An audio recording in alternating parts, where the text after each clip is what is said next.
Assalamualaikum warahmatullahi wabarakatuh. Alhamdulillah wa syukrulillah wa salatan wa salaman ala rasulillah. Asyhadu an la ilaha illallah, asyhadu anna Muhammadar Rasulullah. Allahumma salli wa sallim ala Muhammad wa ala alihi wa ashabihi ajma'in.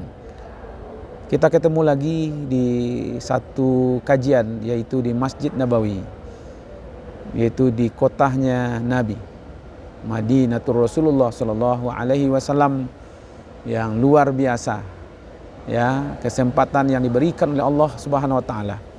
Dan saya mendoakan kepada semua pendengar kajian ini, Allah berikan kesempatan juga, lambat atau cepat, mudah-mudahan kita semua mendapat kesempatan untuk datang ke masjidnya Rasulullah sallallahu alaihi wasallam.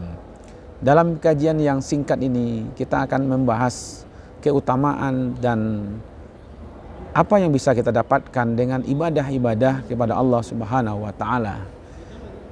Pemirsa dimanapun berada, alhamdulillah kita bersyukur kepada Allah. Kita bahas surat yang ke-29 ayat 45. A'udzubillahi minasyaitonirrajim. Bismillahirrahmanirrahim. Utlu ma uhiya ilaika minal kitab wa aqimis shalah innas salata tanha 'anil fahsya'i wal munkar. Shadaqallahul azim. Ternyata salat yang kita lakukan baik di masjid, di rumah kita, atau salat-salat wajib, salat-salat sunat, termasuk juga salat di Masjid Nabawi ini, adalah kualitasnya semakin tinggi di hadapan Allah Subhanahu wa taala. Satu kali kita sholat wajib di Masjid Nabawi itu sama nilainya dengan 1000 kali kita sholat di masjid-masjid kita selain dari Masjidil Haram. Tetapi yang jadi fokus kita bukan hanya keutamaan dalam bidang pahala-pahalanya, baik di Masjid Nabawi ataupun di masjid di dekat rumah kita masing-masing. Tapi fokus kita kali ini, apa dari buah solat yang kita laksanakan. Ternyata Allah sudah sampaikan di dalam surat yang ke-29 ayat yang ke-45. Utlu ma uhiya ilaika minal kitab wa aqimis shalah innas salata tanha 'anil fahsya'i wal munkar. Dirikanlah solat, karena sesungguhnya solat itu bisa mencegah dirimu dari perbuatan keji dan mungkar. Artinya, dengan melaksanakan solat, maka tertutuplah bagi kita sebenarnya perbuatan-perbuatan yang fahsya, perbuatan-perbuatan yang mungkar. Kalau perbuatan fahsya dan mungkar itu ditutup oleh Allah dengan melaksanakan solat, tentu akan terbukalah bagi kita perbuatan-perbuatan ma'ruf, perbuatan-perbuatan yang baik, perbuatan-perbuatan amal-amal yang utama dalam kehidupan kita.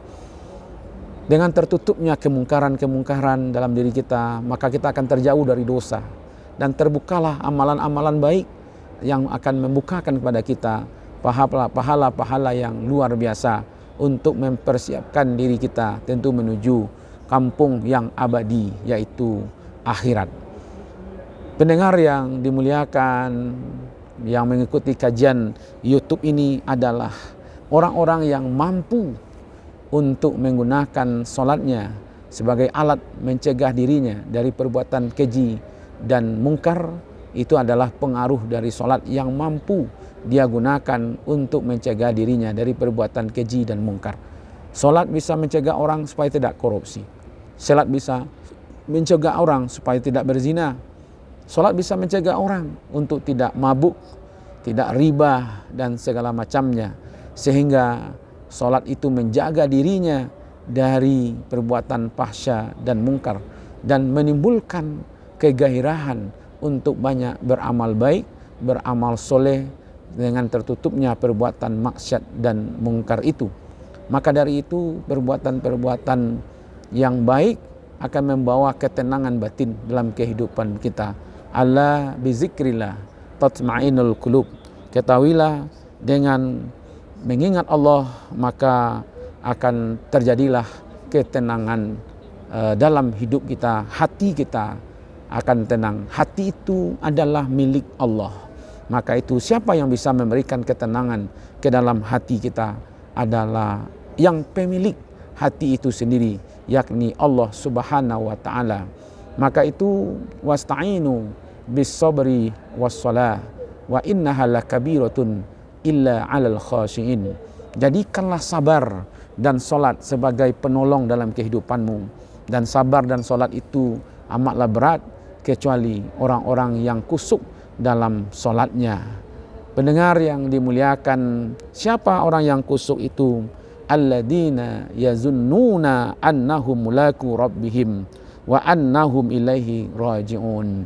Sesungguhnya yang dapat menghadirkan perasaan yakin akan diperhatikan, akan bertemu dengan Allah Subhanahu wa taala, maka itu persiapan itulah yang menyebabkan dia akan menjadi orang-orang yang kusuk dalam solatnya, karena dia yakin akan dilihat oleh Allah, diperhatikan oleh Allah, dan yakin wa annahum ilaihi raji'un, dia akan kembali kepada Allah Subhanahu wa taala.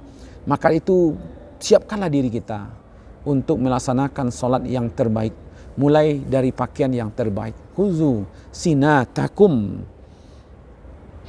inda kulli masjid. Persiapkanlah dirimu dengan pakaian perhiasan yang terbaik setiap kita datang ke masjid.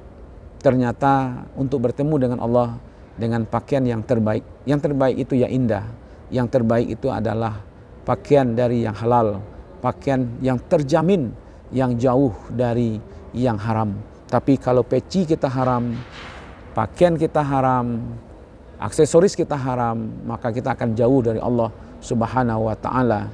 Maka itu sebenarnya adalah solat bisa mencegah manusia dari perbuatan keji kalau dia mau mencegah dirinya dari perbuatan yang mungkar, yang keji itu sebelum melaksanakan solat. Maka itu pakaian yang halal, yang diberkahi, peci yang halal, mukana yang halal, di tempat di rumah yang halal kita laksanakan.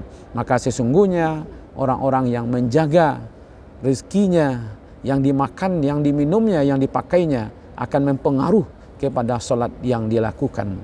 Pendengar yang dimuliakan, yang mengikuti kajian YouTube ini, kita satu kali diingatkan oleh seseorang yang dia bukan orang Islam, tapi orang non-Islam malahan.